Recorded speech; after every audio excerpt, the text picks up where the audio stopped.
आदाब नाजरीन, news 16 digital में आप सबका खैर मकदम है। नाजरीन, 2025 में रमज़ान आने वाला है। ऐसे में शुगर पेशेंट के लिए जो एक दिक्कत होती है, सहरी और इफ्तारी के टाइम पे दवाई कब लेना और इफ्तारी में क्या खाना, सहरी में क्या खाना। सिद्रा क्लिनिक जो पीएनटी में कायम है, तकरीबन 16 साल से यहाँ पर डॉक्टर हमीद मियाँ जो है यहाँ के एरिया के अंदर जो है फेमस है, बल्कि पूरे बेंगलुरु में फेमस है। उनसे बात करते हैं कि जो शुगर पेशेंट होते हैं उनके लिए जो है सहरी में क्या लेना है और इफ्तारी में क्या लेना है, उसके बीच में जो है किस तरह से अपनी सेहत मेंटेन कर सकते हैं। आइए बात करते हैं। अस्सलाम वालेकुम डॉक्टर साहब। जी वालेकुम अस्सलाम। रमज़ान मुबारक आपको। आपको भी बहुत बहुत रमज़ान मुबारक जी। पूरा नाम डॉक्टर हमीद मियाँ है। मैं सिद्रा डायबिटिक क्लिनिक बोल के जो है ना, मैं यहाँ पे ऑलमोस्ट 17वां साल है मैं यहाँ पे प्रैक्टिस कर रहा हूँ। सो मैं डॉक्टर साहब, अक्सर क्या होता है, जो शुगर पेशेंट होते हैं जी उन्होंने सहरी के वक्त जो है कुछ ना कुछ खा लेते हैं जी और इफ्तारी के टाइम पे उसके बीच में जो उनको तकलीफ़ होती है, जी शुगर लेवल कम हो जाता है या बढ़ जाता है, तो ऐसे में सहरी को जो है क्या खाना पड़ता है? जी, सहरी में अक्सर जो फूड जो गैस्ट्रिक एम्पटिंग बहुत ज़्यादा डिले करता, जैसे जो है ना, जो फूड जल्दी हजम नहीं होना, उसे जो है ना बहुत देर तक पेट में रहना। सो ऐसा कुछ फूड खाए तो जो है ना क्या होता, इसमें ना शुगर डाउन होती, आपकी शुगर भी कंट्रोल होती और इंशाल्लाह रोज़े भी पूरे मुकम्मल कर सकती। जैसे आप रोटी खा सकते हैं जी, या फिर जो है ना रागी बाल खा सकते हैं, ये दो चीज़ खा सकते हैं। और सहरी में जो है ना जितना हो सकता उतना राइस कंजम्पशन कम करेंगे तो बेहतर रहेगा। और दूसरी बात ये रही, दवाई जो लेते हैं लोग जी और इंजेक्शन होंगे या दवाई लेंगे, तो सहरी के टाइमिंग्स में और इफ्तारी के टाइम में थोड़ा उनको फ़र्क पड़ता है, तो उस टाइम पे क्या करना? जी, अक्सर मैं आपके मीडिया के थ्रू ये मैसेज देना चाहता हूँ सर, जितने भी डायबिटिक पेशेंट्स होते हैं उन्हें जो है ना एक बार शुगर चेकअप करा के उनके ट्रीटिंग डायबिटोलॉजिस्ट के पास या फिर ट्रीटिंग डॉक्टर के पास एक बार जाके बात कीजिए। इसमें भी डायबिटीज़ में भी जो है ना बहुत सारे मेडिसिन रहते हैं जो है ना थोड़े बहुत मेडिसिन लेते ही जो है ना शुगर डाउन होने के चांसेस रहते हैं। तो ऐसे टाइम पे अगर आप जाकर डॉक्टर को बात करें तो उन्हें जो है ना या तो बदला के देते हैं या फिर जो है ना उन्हें उसका डोज कुछ हाफ तो करके देती। स्पेशली जो इंसुलिन पेशेंट जो रहती वो लोग जो है ना उसे मॉनिटर करते रहना। जैसे अक्सर इंसुलिन पेशेंट को जो है ना इवनिंग एक असर के टाइम पे या फिर जो है ना मगरिब से पहले कभी कभी शुगर लो होने का चांसेस रहता, तो ऐसे टाइम पे जो है ना शुगर वगैरह चेक करके अगर बहुत ज़्यादा लो हो रही तो जो है ना रोज़ा तोड़ भी सकते हैं, नहीं मैनेज कर सकते हैं तो मैनेज भी कर सकते हैं। मगर रमज़ान से पहले एक बार प्री डायबिटिक रमज़ान का चेकअप एक बार करा के आप अपने ट्रीटिंग डॉक्टर से जाके मिले तो मुनासिब रहता। तो रमज़ान से पहले जो है 1 हफ्ता पहले या 10 दिन पहले डॉक्टर से कंसल्ट कर लेकर जी को क्या चीज़ खाना, क्या चीज़ नहीं खाना, दवाई कब लेना, वो एक बार मुलाकात कर ले तो डॉक्टर से बेहतर रहता। वो बेहतर रहता। तो ये रहा सहरी का। डॉक्टर साहब जी, इफ्तारी के वक्त जो है लोग ज़्यादा सहरी मतलब सहरी में जो है अलग ही रहता खाना पीना, तो इफ्तारी में क्या ले सकते हो? जी, इफ्तारी में अक्सर जो है ना फ्रूट्स वगैरह ज़्यादा लीजिए, सलाड्स का इस्तेमाल ज़्यादा कीजिए और इफ्तारी भी जो है ना एक ही टाइम पर जो है ना पेट भर के इफ्तारी मत कीजिए, इफ्तारी को भी थोड़ा सा स्प्लिट कीजिए। जैसे जो है ना जब इफ्तारी के टाइम हो गया तो थोड़ा सा एक खजूर के साथ इफ्तार करके। खजूर खा सकते हैं डॉक्टर साहब? खजूर जो है ना पेन खजूर नहीं खा सकते, आप सूखा खजूर खा सकते हैं। अच्छा। और पेन खजूर भी जो है ना ज़्यादा नहीं खाना, या तो आधा खजूर या फिर पाव खजूर के साथ जो सुन्नत है, सुन्नत के हिसाब से जो है ना इफ्तार कर लेके उसके बाद में जो भी चीज़ें हैं आप जो खा सकते हैं वो खा सकते हैं। सो स्पेशली जो है ना इफ्तारी में जो है ना फ्रूट का इस्तेमाल ज़्यादा कीजिए। अच्छा, सूखे खजूर में और पेन खजूर जो आता है उसमें क्या फ़र्क है? क्योंकि शुगर लेवल बढ़ता है किसमें, कम होता है किसमें? जी, पेन खजूर में शुगर लेवल ज़्यादा रहता है, सूखे खजूर में जो है ना शुगर लेवल कम रहता। अच्छा, तो सूखा खजूर खाना बेहतर रहेगा? सूखा खजूर खाना बेहतर रहता। सूखा खजूर भी ज़्यादा नहीं खाना, सूखा खजूर भी या तो आधा खजूर या फिर पाव खजूर खाने से बेहतर रहता। जो है ना ग्लाइसीमिक इंडेक्स सेम रहता, तो इसीलिए जो है ना खजूर डायबिटिक पेशेंट्स खाना मुनासिब नहीं है। जी अक्सर शहर बेंगलुरु में बिना समोसे के, बिना गंजी, जो मस्जिद में गंजी बनाते हैं, अगर मस्जिद में नहीं बना तो भी घर में बनाकर जो है इफ्तारी के टाइम पर लोग इस्तेमाल करते हैं, तो इसमें शुगर लेवल बढ़ने के चांसेस है ना अक्सर? जी, अगर गंजी आपकी चावल से बन रही तो शुगर लेवल बढ़ने के चांसेस हैं। अगर गंजी आपकी जो है ना सूजी से बन रही तो शुगर लेवल कम होने के चांसेस हैं। अच्छा, शुगर आपको देखना है कि जो है ना आप कौन सी पीती, या फिर चावल वाली पीती, या फिर जो है ना अच्छा, चावल में जो है कनकी वाली रहती है, कनकी की गंजी कैसे? तो कनकी वाली गंजी पी सकते हैं, मगर जो भी है ज़्यादा नहीं, बस 1 गिलास। अच्छा, 1 गिलास गंजी। तो समोसे में जो है शुगर लेवल बढ़ने के चांसेस हैं? जी, समोसे में शुगर लेवल इस तरह बढ़ने के चांसेस हैं कि जो समोसा वो मैदे में बना को रहती। अच्छा, सो मैदे की वजह से, और जो है ना वो समोसा तेल में तल को रहती, ये तेल में तल को रहने की वजह से बढ़ने के चांसेस ज़्यादा रहते हैं। समोसे भी बाहर के समोसे कम करके, अगर स्पेशली जो डायबिटिक पेशेंट जो हैं वो घर के बने हुए समोसे या फिर घर में तले हुए समोसे लिए तो बेहतर रहता। जी, टिश्यू पेपर में जो है ना पूरा ऑयल ऑब्जर्व करके इस्तेमाल कीजिए। जी जी, जो भी है शुगर पेशेंट ज़्यादा नहीं खाना, लिमिट खाना। लिमिट खाना। जिस तरह से अब जैसे इफ्तियारी फ़ौरन बाद जो है खजूर से रोज़ा खोल लिए, जी, फिर ज़रा गैप दिए, शाम को जाने से पहले ज़रा खा लिए, फिर तरावे से आने के बाद खा लिए। ये जैसे इफ्तियारी हुई, थोड़ा सा फ्रूट्स के साथ जो है ना इफ्तियारी करके, फिर उसके बाद में जो है ना आपके मगरिब की नमाज के बाद जितने भी शुगर के मेडिसिन हैं या फिर दूसरे कोलेस्ट्रॉल के मेडिसिन हैं वो लेके फिर थोड़ा जो है ना लाइट फूड खा के, फिर जो है ना तरावी के बाद में भी आप लाइट फूड खा के आराम से सो सकते हैं। जी, अक्सर जो है शुगर पेशेंट को जो है नींद कम आती है, तो ये अब गैप सहरी के बाद और इफ्तारी के बीच में कैसा नींद का क्या ये रहता है डॉक्टर साहब? जी, शुगर पेशेंट मिनिमम 7 से 8 घंटे की साउंड स्लीप तो रहना। अच्छा, सो अब रमज़ान है, रमज़ान में जो है ना 7 से 8 घंटे की एक ही स्ट्रेच में नींद तो मुकम्मल नहीं होती। जी, तो इसके लिए जो है ना सहरी के बाद में भी वक्त मिला तो थोड़ी देर सो जाइए।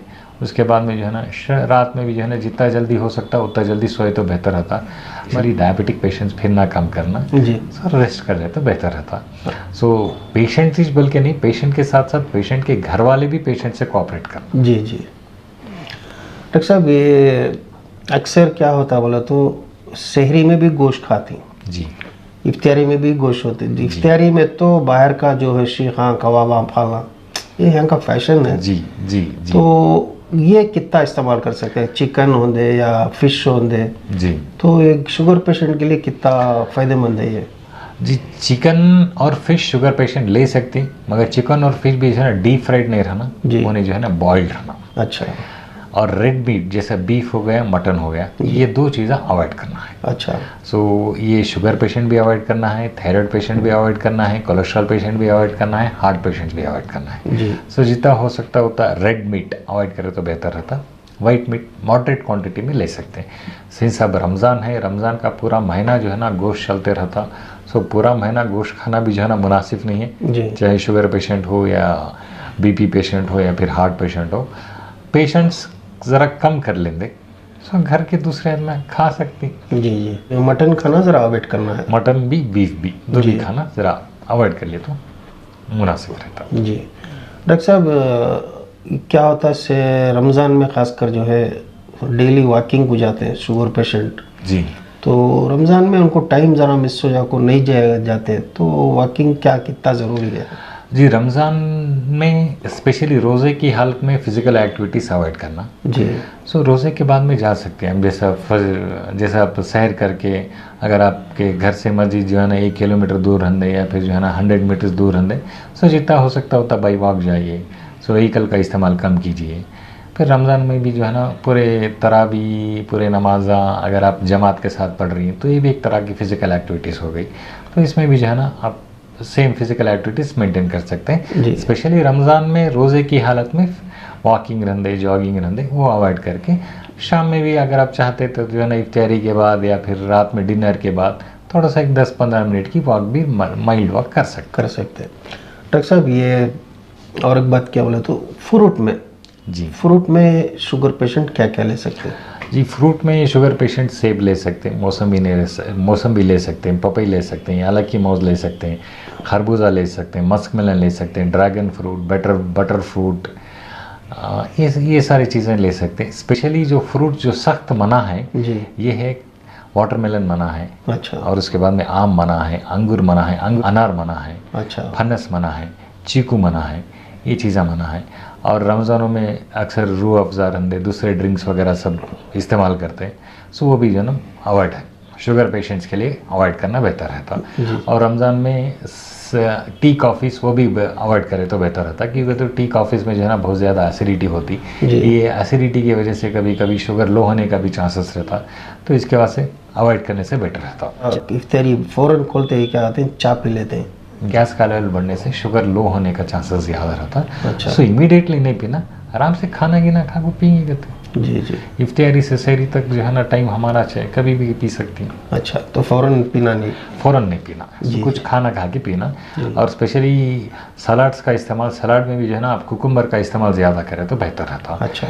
और सहरी से इफ्तारी तक जो है ना जितना भी आपके पास जो है ना नॉन फास्टिंग आवर्स रहते हैं, ये नॉन फास्टिंग आवर्स में स्पेशली ये बार के रमज़ान, ये बार के रोज़े जो है ना समर के रोज़े हैं। सहरी से पहले अच्छा पानी पी लेना, फिर इफ्तारी के बाद ज़्यादा पानी पीना। इफ्तारी से सहरी तक ज़्यादा इफ्तारी से सहरी तक जो है ना जितना पानी हो सकता है उतना पानी पीते सकते रहिए। हैं। और जब भी आपको ऐसा लग रहा है कि आपकी शुगर या तो रमज़ानों में या तो बढ़ रही या फिर लो हो रही, तो जैसे भी आपको कुछ फीलिंग आई तो इमीडिएटली जाइए, आप जो है ना अपने डॉक्टर से कंसल्ट कीजिए, बात कीजिए। तो शुगर अच्छा, चेक ये करिए। शुगर जो रोज़े की हालत में जो चेक करते हैं, क्या वो जायज़ है? जी, रोज़े की हालत में शुगर चेक करना जायज़ है, ऐसा जी। नहीं है कि जो है ना जायज़ नहीं है, बल्कि क्या भी नहीं है। जी। इमरजेंसी है तो कर सकती, अच्छा। इमरजेंसी है तो कर सकती है इसे। जी तो अक्सर बहुत सारे आदमी सो पूरा दस्तरखान बिछा के बैठ के, दस्तरखान पे बैठ के जो है ना शुगर चेक करते हैं। जी। सो वो टाइम पर ऑब्वियसली जो है ना शुगर या तो लो बताता या तो नॉर्मल बताता। जी। चलो लो बताया, नॉर्मल बताया तो मेरी शुगर कंट्रोल में आ गई बोल के जो है ना इफ्तार में डबल इफ्तारी कर लेती। अच्छा अच्छा अच्छा, ये बड़ी पते की बात बोले आप, कि वो तो खाने से पहले चेक कर लेते हैं कि शुगर लेवल क्या है। जी। तो जितना हो सके खा लेंगे, बाद में शुगर लेवल बढ़ा लेते हैं। शुगर लेवल तो ये अवॉइड करना। ये अवॉइड करना। अगर आपको करेक्ट ट्रेस करना है शुगर तो जो है ना इफ्तारी के बाद में चेक करो आप। जी जी जी। तो तरावी के बाद में या फिर इफ्तारी के बाद में चेकअप करें तो भी जो है ना मालूम होता है। अच्छा। अगर आपको रमज़ानों में जो है ना एग्जैक्ट आपकी शुगर लेवल क्या है, किधर है मालूम करना बोले तो ज़ोहर से पहले या फिर जो है ना ज़ोहर के बाद भी चेकअप कराए तो बेहतर होता है, क्योंकि जो है ना आप मगरिब से पहले या फिर असर के बाद में चेकअप कराएंगे तो जो है ना आपको फास्टिंग आवर जो है ना ऑलमोस्ट एक 12 आवर्स का फास्टिंग गैप आ जाता है। 12 आवर्स के फास्टिंग गैप में जो है ना ऑब्वियसली आपकी शुगर जो है ना या तो लो रहती या तो नॉर्मल रहती। अच्छा। तो एक दो रीडिंग नॉर्मल आ गई, लो आ गई बोल के जो है ना खुशी हो के ज़्यादा भी नहीं खाना, तो नॉर्मल लिमिट जिस में तरह से लिमिट से रहना। लिमिट से रहना। डॉक्टर साहब, ये घर में जो सालन बनता है, जी तो भिंडी हो गई या बैगन, आलू, जी और जो भी कद्दू, ये सब चीज़ इस्तेमाल करते हैं सालन में। जी। कोसी कोसी चीज़ खा सकते हैं, कोसी चीज़ नहीं खा सकते। जी। तरकारी में जो चीज़ अवॉइड करना है, आलू अवॉइड करना, नत्र आलू, पिंड आलू, हरा कद्दू, गाजर, शलगम, जी। ये 4-5 तरकारियाँ अवॉइड करना। भाजी में आके पालक की भाजी अवॉइड करना, पालक की भाजी छोड़ के जो है ना हर एक भाजी इस्तेमाल कर सकते हैं। जी जी। ये 4 तरकारियाँ छोड़ के बाकी की पूरे तरकारियाँ इस्तेमाल कर सकते हैं। अच्छा डॉक्टर साहब, ये फ्रूट में जो है जी ज़्यादातर कलंगड़ा जो है इस्तेमाल करते हैं, जी तो अक्सर क्या होता है, सर्दी का ये होता है, अक्सर आपके पास रमज़ान में ज़्यादा जो है पेशेंट सर्दी के आते हैं, जी। तो उनके लिए क्या है? फ्रूट सिर्फ रमज़ान के लिए बना है बोल के जो है ना एक ये है माइंड सेट है। जी जी। सो फ्रूट सिर्फ रमज़ान के लिए नहीं बना। फ्रूट जो है ना through out the season fruits रहते हैं, और थ्रू आउट द सीज़न अलग अलग सीज़न में अलग अलग फ्रूट्स आते हैं, और डेली बेसिस पे भी जो है ना आप फ्रूट्स खाते रहना। जी। तो डेली बेसिस पे भी फ्रूट्स खाते रहते तो जो है ना सेहतमंद रहते हैं। अक्सर जो है ना हमारे पास पेशेंट ऐसे आते हैं कि जो है ना रमज़ान में जो है ना एक वाटरमेलन खा लिए या फिर जो है ना एक बड़ा मौज खा लिए तो सर्दी हो गई, खांसी हो गई। सो ये सारी चीज़ें जो है ना अवॉइड करने के वास्ते जो नॉन रमज़ान डेज रहती हैं उसमें भी जो है ना daily 1 or 2 fruits is compulsory. एक वो भी जो है ना फूड आइटम रहते जी। ना सर्द रहता ना गर्म रहता, ये आपको जो है ना एक आदमी का एक माइंड सेट रहता। अच्छा। तो इसके लिए जो है ना सो नॉर्मल टाइम पे भी थोड़ा बहुत चलाते रहना, नॉर्मल टाइम पे भी गंजी पीते रहना, नॉर्मल टाइम पे भी फ्रूट्स वगैरह खाते रहना। जी जी। तो नॉर्मल टाइम पे भी ये पूरा मेंटेन कर लेके गए तो इंशाल्लाह रमज़ान भी जो है ना कि बगैर किसी हेल्थ रिलेटेड इश्यूज से रमज़ान भी जो है ना आसानी से गुजरता और इबादत भी पूरी होती। शुगर पेशेंट जो है जी अक्सर जो है बाहर के ड्रिंक्स पी लेते हैं, जैसे कि बिंदु ये वो सब पी लेते जी हैं, जी। तो शुगर पेशेंट के लिए क्या है डॉक्टर साहब? आपको शुगर पेशेंट के लिए ऐसा कुछ स्पेशल ड्रिंक तो नहीं है। नहीं है। सो पीने वाले बहुत सारे शुगर पेशेंट्स या तो डाइट कोक पीती, एक्चुअली डाइट कोक में भी शुगर कंटेंट रहता, जी। नहीं तो एक नेचुरल होम रेमेडी क्या है, ज़ीरा का पानी पी सकते। अच्छा। ज़ीरा बॉईल करके गर्म पानी ज़ीरे का पी सकती हैं। तो कोल्ड बेवरेजेस पूरे अवॉइड करना है, जैसे पेप्सी हो गया, स्प्राइट हो गया, 7 अप हो गया, माज़ा हो गया। वो अक्सर शहरी के टाइम पर दही ज़रूरी पड़ता है, तो दही खा सकते हैं शुगर दही खा सकते हैं, दही खा सकते हैं, छाछ पी सकते हैं, दही वगैरह खा सकते हैं। उसमें जो है ना शुगर बढ़ेगा ना शुगर कम होगा, दही का इस्तेमाल कर सकते हैं। जी जी। सो मैं बेसिकली डायबिटिक, थायराइड और डायबिटिक फुट इन्फेक्शन, जैसे जो है ना डायबिटिक पेशेंट्स को जो है ना अक्सर पैरों में ज़ख्म हो जाते हैं। जी जी। तो बहुत सारे आदमी ये ज़ख्मों को जो है ना लाइट ले लेके इमीडिएटली उसका ट्रीटमेंट नहीं कराते।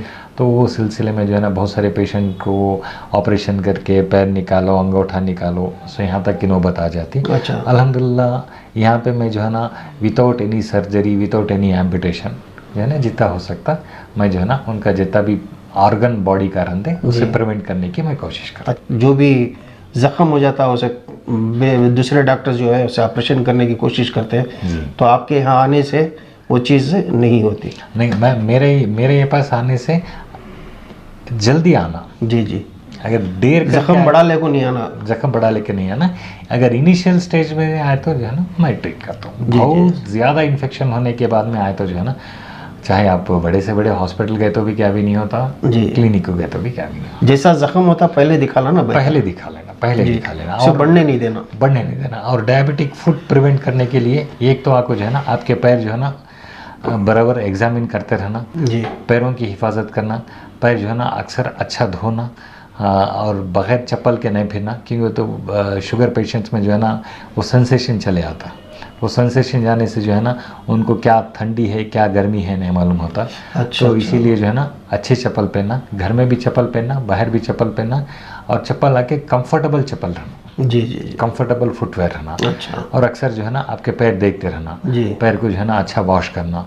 खाली मुंह साफ रख ले तो नहीं रहना, मुंह साफ रखने से कुछ फायदा नहीं है। शुगर पेशेंट जो है ना फर्स्ट ऑफ ऑल पैर अच्छा साफ, मेन तलवे साफ रखना, बगैर चप्पल के कहीं भी नहीं चलना। स्पेशली जो है ना ये धुपकाले में तो जो है ना बहुत ज़्यादा गर्मी रहती, ये गर्मी के मौसम में कहीं भी जो है ना विदाउट स्लीपर्स नहीं जाना। जी जी। डॉक्टर साहब बहुत बहुत शुक्रिया, आपने बहुत अच्छा पैगाम पहुंचाया है लोगों तक।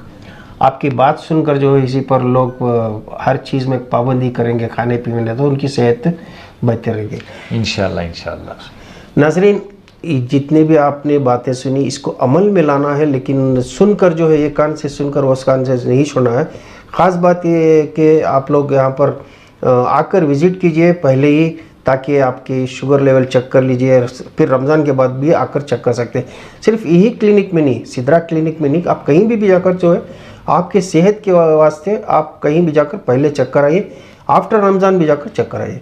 इसी तरह देखते रहिए न्यूज़ 16 डिजिटल। मैं सुहेल पाशा, कैमरामैन रहमान के साथ।